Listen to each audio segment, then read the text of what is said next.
not showing any signs of slowing down, and we are hearing from the World Health Organization with a new warning. Plus, the search for little Lena Kill continues for an 11th day. What local businesses are now doing to help find her. 2021 is going out on the warm and humid side, and that's how 2022 is going to be starting. But coldest air of the season is right around the corner. Details coming up. Live from KSAT 12, the news at noon starts right now. Right now, San Antonio police are trying to piece together a shooting that's left one man dead. All this happening just a couple of blocks from the Alamo. As our Jonathan Cotto reports, police are still searching for the suspect. It was a busy morning for San Antonio police, who responded to a call for a shooting in the 500 block of East Market Street in South Alamo just before 1 a.m. This all happening in downtown near Hemisphere Park and just feet away from the Riverwalk. The shooting drawing in a number of police units, EMS, and the San Antonio Fire Department, who worked the scene in search of any clues that would provide insight as to why a 47-year-old man was shot and killed. It's unclear at this time if there was any relation between the suspect or the victim, or what exactly sparked the shooting, but they say the gunman quickly took off towards the Riverwalk. Police say the victim was found with gunshot wounds and other life-saving efforts were attempted. The man, who has yet to be identified, died at the scene. SAPD's Eagle and K9 units were deployed to help find the suspect, street crime officers combing through both the river and surrounding areas. No other injuries were reported. Police still have no information on the suspect involved in the shooting. The search and investigation is ongoing. Reporting from downtown, Jonathan Cotto, KSAT 12 News. Thank you, Jonathan. And in your latest news, San Antonio firefighters working to put out a late-night fire on the city's northwest side. This was the scene just around 11 last night at the Jerusalem Grill on Wurzbach near I-10 and the medical center. Fire crews say when they arrived, there was heavy smoke coming from the back of the restaurant and flames ripping through the roof. After putting the fire out, they determined it started with an AC unit, and damage estimate was not given at the scene. The search continues this afternoon for 3-year-old Lena Kill. Authorities say she was last seen 11 days ago, and there are still no leads as to where she might be. This case hitting all of San Antonio pretty hard, and local organizations and businesses are stepping up what they can do as far as helping out. They can also are helping to advertise her missing. An advertising company, the Creative Mango, is using its resources to make and donate 100 missing person banners free of charge to anyone who's willing to display them in their place of business or home. The banners say Lena was abducted, but SAPD investigators are still treating this as a missing person case because they have no evidence Lena was taken. Lena was last seen Monday, December 20th. And Trinity University is extending its winter break by 2.5 weeks. This after seeing a rise in COVID cases in their campus community. And both students and employees will have to prove they've received their booster shots, or they'll have to get tested every week. Meanwhile, Alamo Colleges, Texas A&M San Antonio, and UTSA do plan to have a normal start to their spring semester. Our Lady of Lake University, St. Mary's University, and the University of the Incarnate Word all say they're monitoring for any changes. COVID cases now hitting new highs and showing no signs of letting up. The World Health Organization warning of a, quote, tsunami of new cases worldwide. ABC's Inez de la Catera is in Washington with the latest. Nearly 2 years into the pandemic, the U.S. now seeing more COVID cases than ever before. Nearly 1.9 million new cases this week alone. That means, on average right now, 3 Americans are testing positive every second. The World Health Organization out with a dire new warning. I'm highly concerned that Omicron, being more transmissible, circulating at the same time as Delta, is leading to a tsunami of cases. This as long testing lines continue to stretch for blocks around the country. I've been waiting here for about 2 hours now. There's nowhere else available. I mean, you can't buy any of the home kits right now. Pediatric hospitalizations also surging nationwide, prompting new questions over whether students should head back to school after the break. If you recall, we reopened schools this year right at the height of the Delta variant. As for those New Year's Eve celebrations just around the corner, what I would suggest people do not do is to go to very large 50 to 60 person parties. But there is some good news. COVID deaths are down 11% in the past week. Experts hopeful that number will stay down even as cases rise. Health officials saying many people are now protected through vaccination, and the Omicron variant does appear to be less severe than Delta. It looks like it is less severe. It's much more transmissible, which is something you need to take seriously. And the FDA says more studies are underway to understand how the Omicron variant might impact rapid tests, but that Americans should absolutely not be discouraged from using them. Inez de la Cuetara, ABC News, Washington. Johnson & Johnson says its booster dose protects people against severe illness from the COVID-19 Omicron variant. One study from South Africa showed vaccine effectiveness rose 84% 14 to 27 days after a booster shot. At 1 to 2 months post-booster, the effectiveness was 85%. The study was done while Omicron was circulating in South Africa. Meanwhile, another study from the U.S. showed the Johnson & Johnson booster had a strong immune response against severe disease. And if you still need to get vaccinated or boosted, you can do that later today. The Alamo Dome will open back up for its drive-through vaccine clinic until 8 p.m. And keep in mind that they will be closed on Friday, tomorrow for New Year's Eve. You can also check or call your local pharmacy for that COVID vaccine. And now to some stories we are following on KSAT.com. Next year, voters will get the chance to register their opinions on how the state's elected officials handle different situations, including mask mandates and vaccines. All the major statewide officials are up for re-election, as is every member of the legislature, a function of redistricting, and every congressional per usual. And another hot topic, schools in Texas are starting to rethink their gender-based dress codes. This after discrimination claims raise new legal issues. The issues at hand are often about hairstyles, whether it be for a boy with long hair or style. In Texas, school districts' dress codes are largely determined at an administrative level. While drafting new rules, school administrators may consult and receive input from school boards, students, as well as parents, but ultimately they are not required to do so. And as the pandemic continues to increase wage growth for many workers, a new study shows how much the San Antonio region has to offer. According to Stessa, they track real estate investments. The San Antonio New Braunfels metro region had a 163% increase in six-figure jobs from 2015 to 2020, the largest percentage increase among Texas cities. The area was ranked number 7 in a list of large metros with the most growth in high-paying jobs over the last half-decade. All right, and just ahead at 12, prices are rising to the highest they have been in decades. What you can expect next time you go shopping. And another pretty exciting Alamo Bowl. OU pulls off a nice victory for a fill-in coach. And Meals on Wheels here in San Antonio is stepping up to help those in need. How you can get involved and make a difference for someone.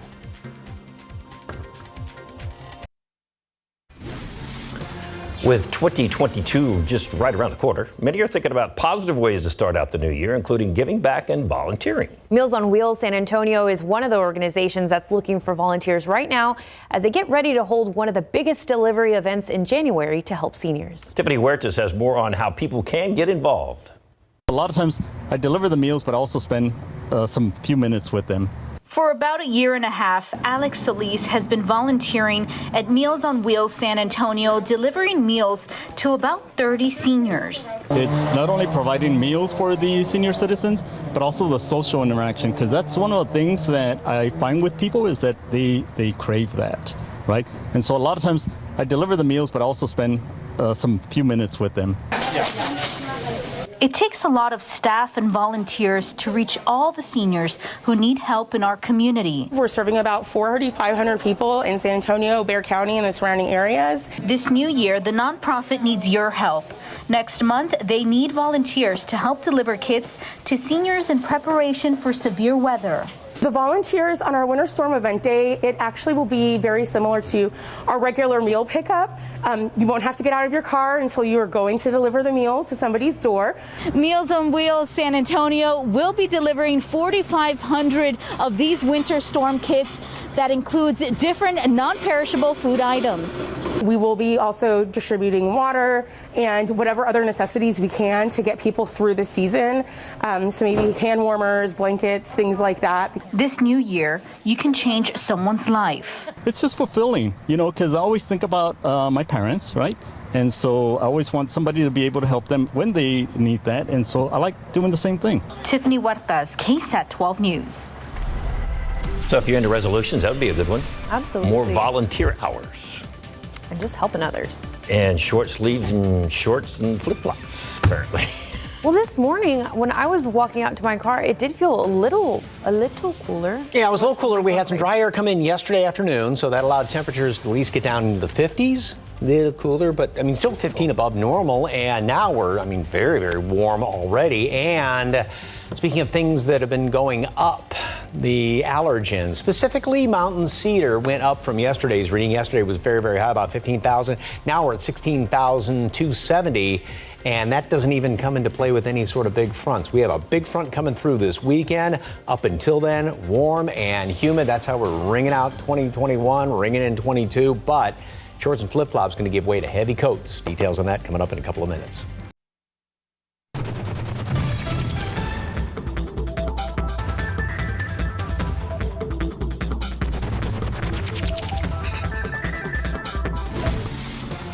Well, one thing about it, all the people that were in for out of town for the big Alamo Bowl last night, they were probably really enjoying themselves because a lot of folks came from Seattle and all over Oregon area, and Oklahoma. Yeah, where it's freezing.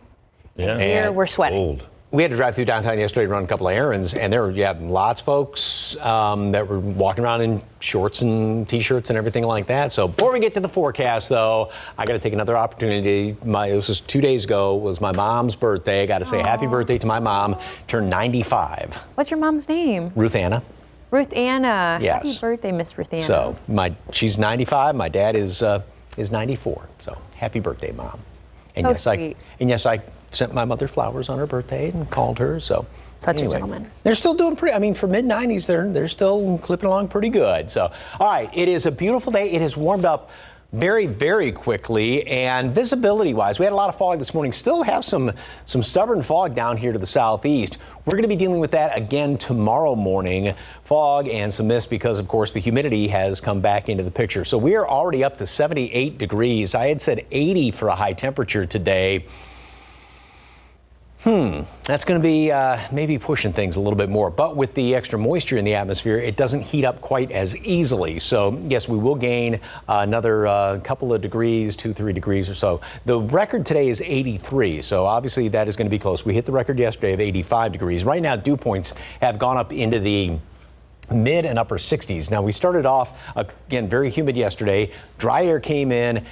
Like I said, yesterday afternoon and this morning, and then the humidity has really come back here very, very quickly. And that is definitely going to be sticking around for the next couple of days with these dew points that will definitely be on the high side. And so, therefore, that keeps low temperatures on the warm side. And then we're going to have heat index to deal with as of right now and throughout the rest of the afternoon today as well as tomorrow. And we start off very warm and humid on Saturday. But here comes the drier air, which will work its way in here throughout the afternoon on Saturday. So this is going to be kind of a two-phase, if you will, two-phase frontal passage. We'll call it that. The dry air comes in here first, windy conditions throughout the afternoon on Saturday, and we're still going to be very, very warm, so we'll still make it up into the low 80s on Saturday, but the humidity is going to drop down in the afternoon, so it's going to be a very comfortable afternoon. Then the cold air surges on in here, and we're going to have dew point temperatures down in the teens, low 20s. Really, really, I mean, kind of rare around here. We see that just only a few times every season, and so with that very dry air and the very cold area in place, that's going to set us up for the coldest air of the season around here. This is actual air temperatures. It is only 0 at International Falls right now, just below freezing Casper, and even as far south as Wichita, 38 degrees, and there's some pretty good wind chills up there. And again, that colder air will come in here overnight Saturday into Sunday. We're going to be down to 35 degrees here in town by Sunday morning, and then only about the low 50s by Sunday afternoon. Then it gets even colder Monday morning. Monday is when we're looking at our first freeze for the season here in town. So I had said 75 degrees at noon. Obviously, we've already topped that just a little bit and going for 80 or into low 80s. We're going to be close to the record high today, that being 83 degrees. Tomorrow, we start off 60, get up to 80 in the afternoon. Morning fog, mist drizzle, very humid, and it's going to be a sultry evening tomorrow night. It's probably going to be shorts and flip-flops tomorrow night if you are heading out. And then we start off very warm on Saturday and humid. Then the dry air comes on in here during the day on Saturday. We still hit 82 degrees. Then the cold air comes in here. So we will drop about 50 degrees between the high Saturday and the low Sunday morning, only up to 53 Sunday, 29 starting off on Monday. So yeah, it is literally one extreme to the other. 82 down to 35 on Sunday. Oh, man. Yeah. So if you're going for a long weekend, then you want to pack, like you Everything. said, shorts, flip-flops, but a jacket and coat, some Ugg boots. Maybe that's like extreme, but something Ugg warm. boots, really? Yeah. Not yet. Oh, why not? Yeah. What the heck? Sure. Hey, 29. Hey, the Spurs get a little extra rest thanks to injuries and COVID. And I know you like the Cowboys. You read this one. Let me have this one. Dak Prescott was so good last week. How good was he? He got a reward. So good. so good.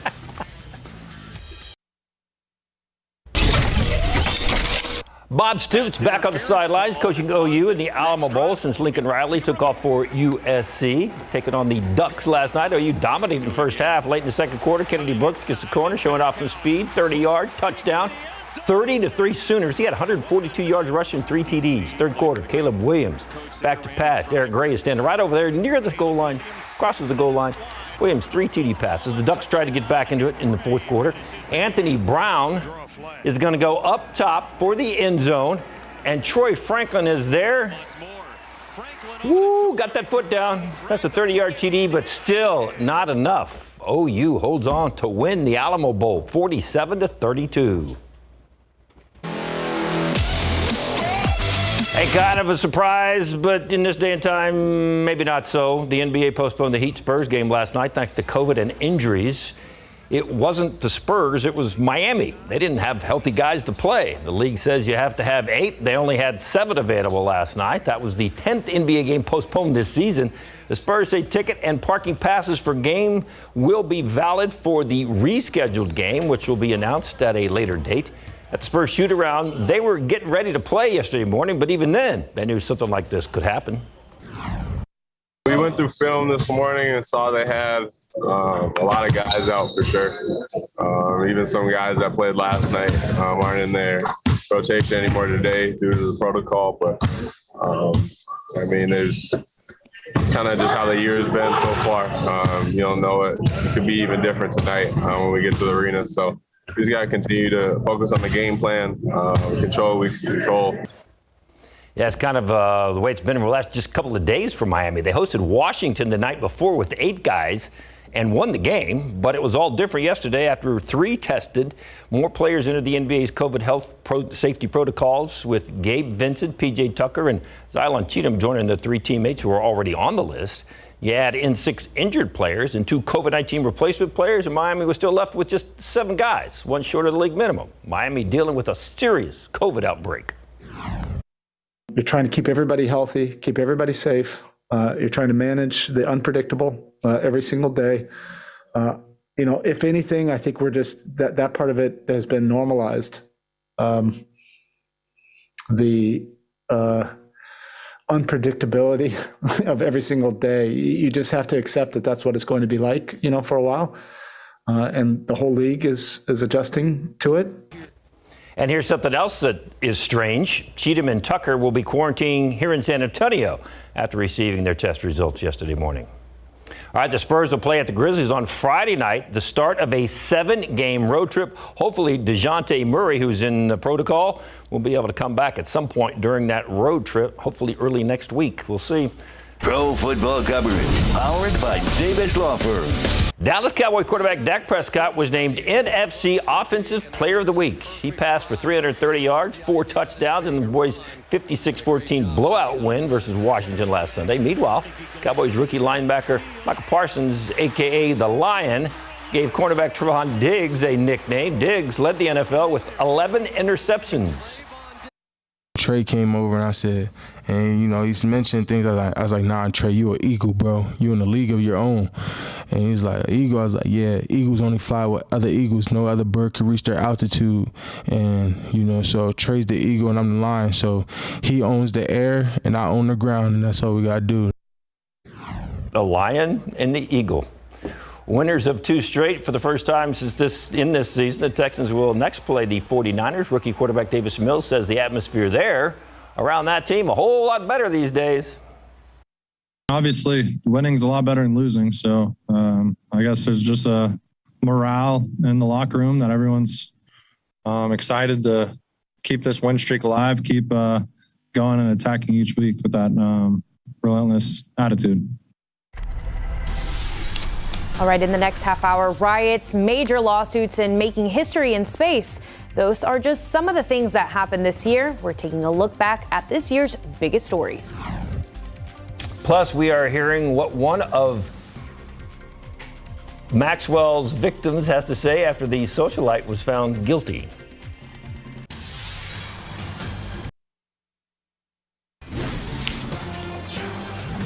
We begin this half hour hearing from one of the victims of Ghislaine Maxwell one day after a jury found the former girlfriend of convicted sex offender Jeffrey Epstein guilty of child sex trafficking and conspiracy. Here's ABC's Renan Ali with more from New York.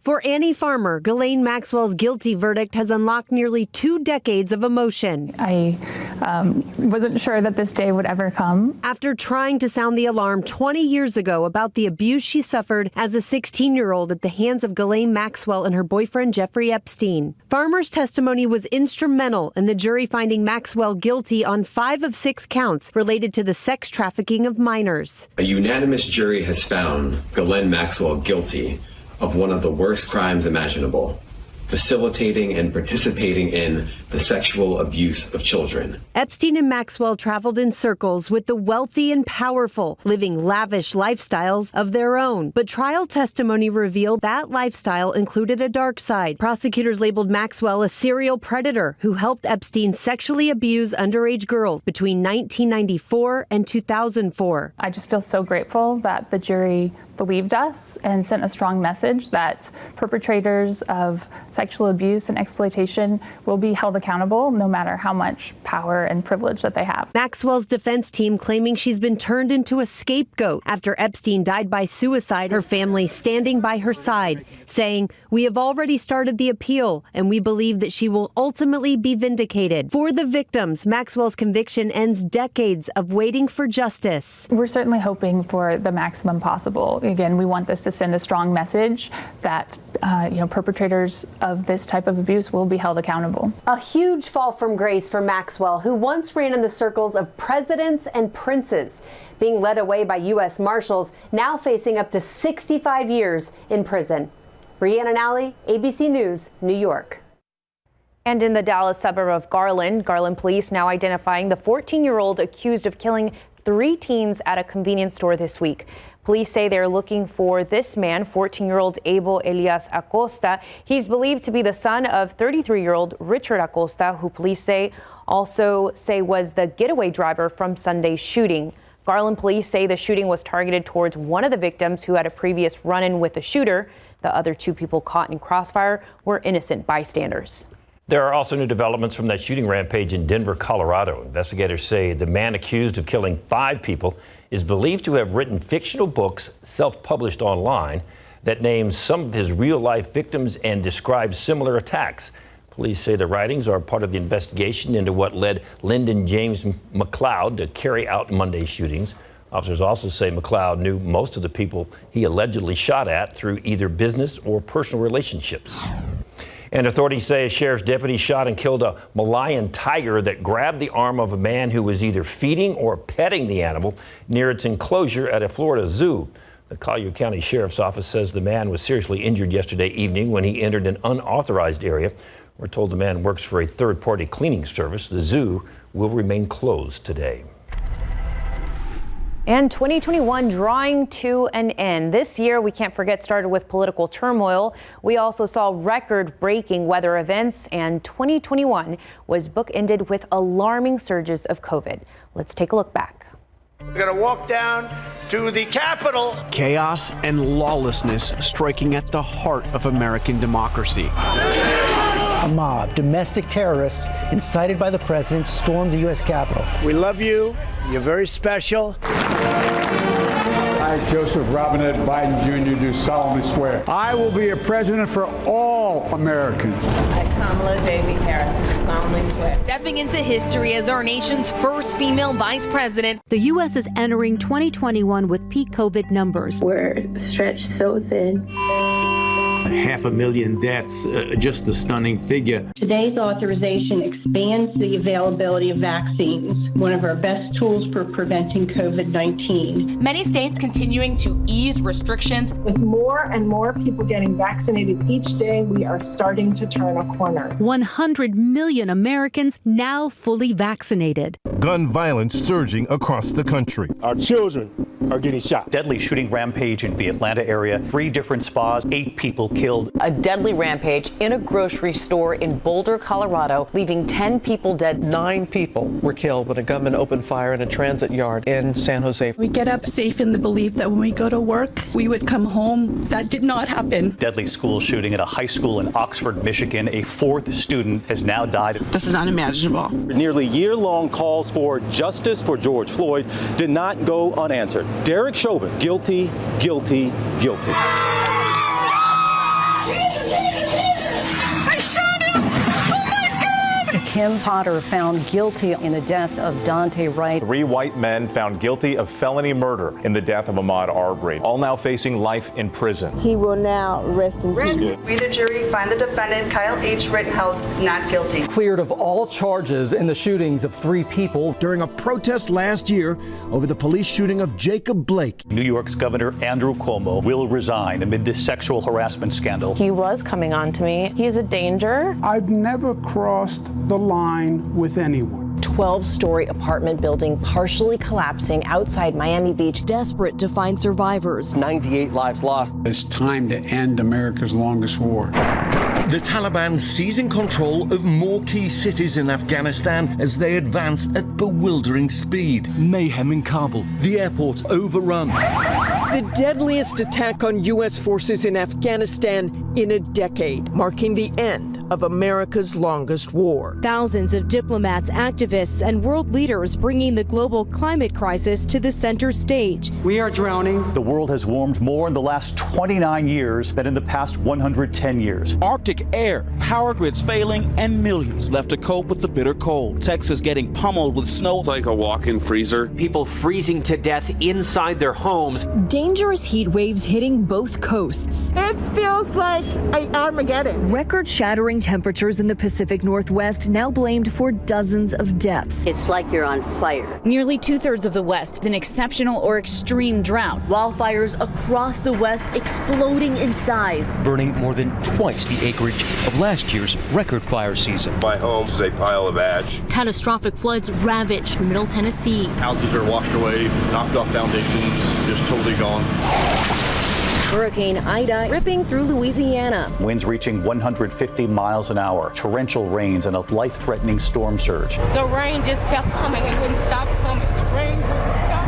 The remnants of Hurricane Ida hammered the Northeast. Never seen anything like this. For the first time ever, the National Weather Service issuing a flash flood emergency for New York City. It was frightening. Many of the victims dying in flooded basements. The nation's deadliest tornado outbreak in more than a decade. At least 88 people lost their lives. We lost everything. We basically have nothing. The FDA authorizing the Pfizer vaccine for 12 to 15-year-olds. Oh, that doesn't hurt at all. The Delta variant is spreading and the hospitalizations are going up. I'm putting people that are my age and my parents' age in body bags. I will not get that vaccine. It should be a basic requirement. We must stop denying the data. Unmask our kids! Our children! Our choice! There are children dying in our ICUs. The first shots of the Pfizer vaccine for kids 5 to 11 going into arms. Omicron is spreading at a rate we have not seen with any previous variant. 800,000 lives lost. We're exhausted by picking up extra shifts. There's no way anybody could have prepared us for this level of death and devastation. Blasting off into space and history. Richard Branson, William Shatner, Michael Strahan soaring into zero gravity. What a year it's been. Yeah, we're starting off, we're closing the year. Let's see, when is January 1st? We're closing and ending the year very warm. When is January 1st? Saturday. So we'll still be warm on Yes. January 1st. Sunday, remember? Sunday today. That's going to be sort of transition day, though. So, yeah, today very warm, tomorrow very warm. We're in the upper 70s, low 80s around the area as of right now. 78 here in town and 83 down the road in Pleasanton. Had some humidity, or had some fog, pardon me, again this morning, thanks to the humidity, which is now coming back on in here. We had that bit of a break yesterday afternoon. And this morning, those dew point temperatures, that top number, were well down in the about low to mid 50s. And now it has definitely come back on in here. And it's going to stay humid for the next couple of days, and there's not much of a breeze out there right now. As far as the allergens, Nelly, mountain cedar, 16,270. It actually went up about 1,300 points from yesterday, despite the fact we didn't have any big fronts or anything like that moving on through here. We're forecasting windy conditions with a big front moving through on Saturday. It's going to be kind of a two-phase thing coming in here with dry air first of all, and then the really cold air. So we go literally from one extreme to the other. Details on that coming up in just a couple of minutes. Thank you, Mike. Still ahead on your news at noon, taking back some of the Christmas gifts you weren't too crazy about. Well, details on how many people plan to return their items as well. Plus, you still have a chance to be a millionaire. After the break, details on the Powerball Jackpot, how it stands, coming up.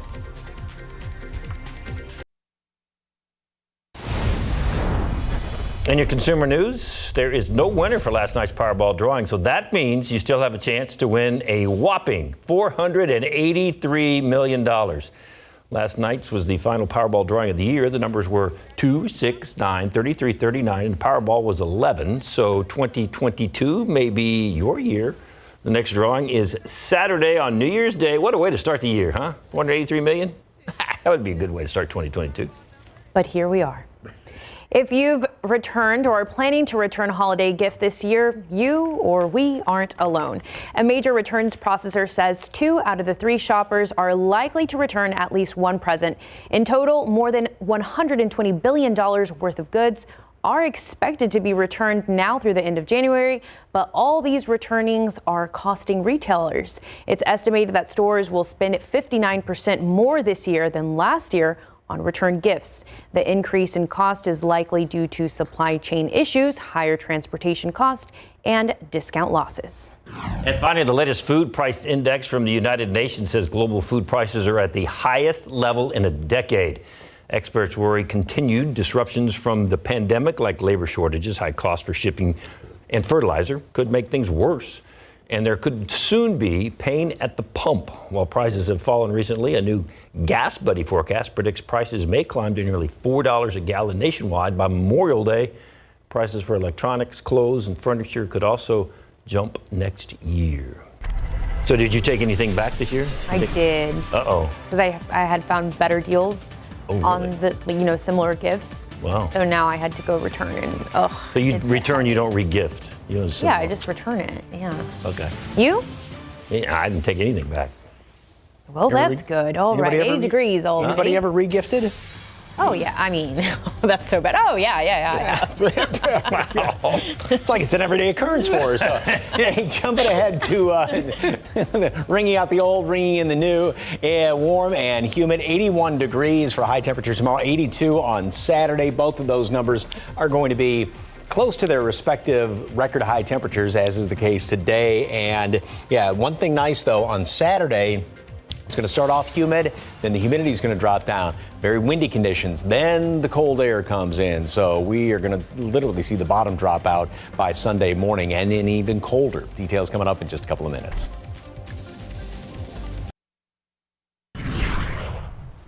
Well, we did have some fog around the area this morning. Great picture from down around Atascosa County. Our old friend Yvonne took that picture, and we're going to be dealing with more of that tomorrow, as well as starting off on Saturday morning. Then things are going to be changing. We'll finally get rid of a lot of that humidity. Beautiful day out there. Notice how there's kind of that milky shade of the sky, a few high wispy clouds hanging around here. We're already up to 78 degrees, so we are already about roughly 15 degrees above our normal high temperature, and we're only going to get warmer from here, add another 3-4 degrees to that later on today. And these numbers really came back. We had dew points down in the 40s and even 50s earlier this morning, and the humidity, as expected, has come back in. really came back in fairly quickly. Here's the visible satellite picture, and we still have this flow coming in here. As you can see, everything, clouds coming in from the southwest, and that's the way it's kind of been, it seems like, for the past couple of weeks. We've gotten those little shots of some cooler air, but we've always had that southwesterly flow aloft. That will, though, be changing with this next front that moves on through here. Here's a look at the water vapor, and yeah, it's a lot of mid-high level moisture, and again, that's why we were going to have, call it partly cloudy skies, milky shade of the sky, some of those high wispy clouds out there throughout the rest of today. As far as the humidity, yeah, it's definitely going to be dropping down throughout the day on Saturday, so we will go from muggy conditions down to just bone dry. I mean, you can almost be able to feel how dry the air is going to be on Sunday as well as on Monday morning. These are wind chill temperatures right now, and yeah, definitely some of the coldest air of the season. It feels like 15 below in Cut Bank, 11 below in International Falls. So what it actually feels like right now is about let's do the math, almost a 95-degree temperature difference between here in town and up there in Cut Bank, Montana. Here's what's going on. Those clouds you saw coming in here from the southwest, that's the flow in the upper levels of the atmosphere, and that's going to remain the case today as well as tomorrow. Then we get this trough digging right here, and a lot of times the past couple of batches of cold air that we've had, they were very, very shallow. We didn't have these upper level winds coming in here out of the north, but now they are going to be, and this is a pretty good dose of cold air coming on in. Very, very cold on Sunday, and then it's going to be overnight. So wake up Sunday morning, it's going to be a whole different story than later in the day on Saturday. And then the cold air really settles in here on Monday. And what's nice is now temperatures will kind of modify a little bit. Doesn't look like we're going to be getting back to what we're seeing right now next week. Also, that high is going to park over there in the Pacific. That's a nice kind of pattern it looks like trying to set up for next week as far as keeping us not so hot. I mean, a little bit closer to normal temperatures, maybe slightly above that. 82 for a high temperature. I did bump it up a couple of notches, so we'll be within a degree or so of the record today. 60 starting off tomorrow, then we get up to 81. Mist and fog in the morning. And then Saturday, dry air comes in throughout the afternoon, windy conditions. Then the front comes through here. Very cold Sunday morning, really, really cold. First freeze of the season officially here in town by Monday morning. Lisa, David? Thank you so much. And a man takes care of his car troubles in a very dramatic way. Coming up next, why he decided to blow up his Tesla.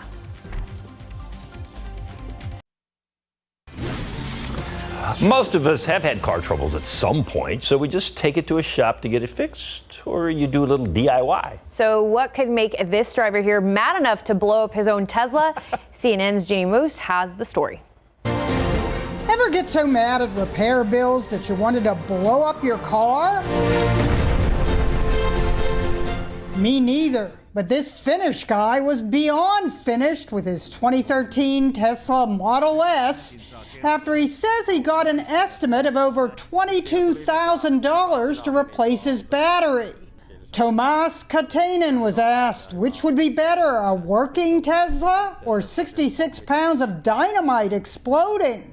No periaatteessa kumpaakin, mutta enempi ehkä räjäyttää.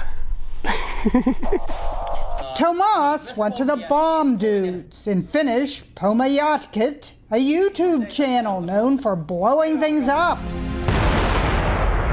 Tomas didn't have to pay. The Bomb Dudes used volunteers to rig the car with dynamite. Tomas bought the 2013 Tesla used about a year and a half ago. They even choppered in a dummy meant to resemble Elon Musk.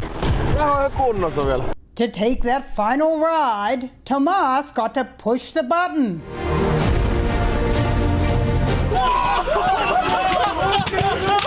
The explosion at a former quarry was captured from every angle.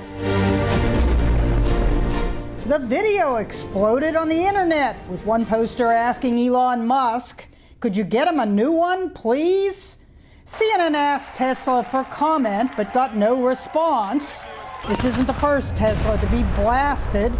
SpaceX launched a rocket which released a Tesla Roadster with Starman at the wheel.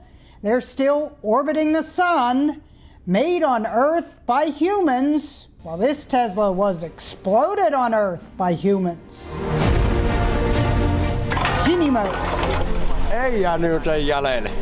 CNN, New York. Speaking of an explosion, did you know SA Live turned 7 this year? Today, they're taking a look back at all the fun they've had celebrating San Antonio. Hi, I'm Robin Roberts, and it's about to get live on SA Live. I'm Fiona Gorostiza. Welcome to the debut edition of SA Live.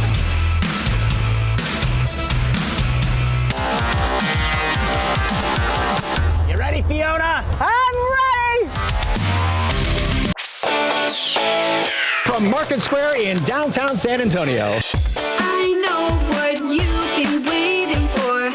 Come with me and I'll take you on board. I've got this party to attend. Come along, be crazy, rock, rock till the end. L-I-V-E. Like a cat with a laser. You ended up in the doghouse. Why? I really like your choice in sweaters. That's right. I let everybody know.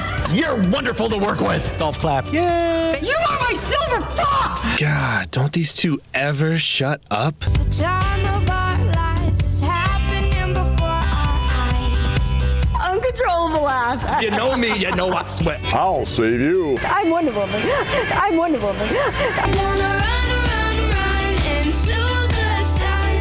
Fearless Fiona. Yeah!